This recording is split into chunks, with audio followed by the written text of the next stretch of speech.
Εδώ και πολύτεκνος πατέρας, για να πούμε κάποια για τους πατέρες σήμερα. Δανιανός Παλιάνης, έκανε το δεχόμενο πρόβλημα.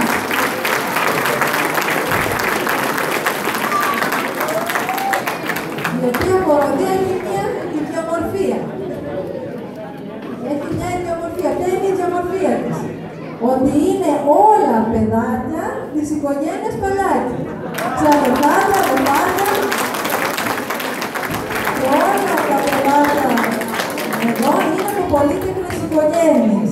Όταν λέμε πολύτεκνες, 8, 9 παιδάκια, όχι 4, έτσι.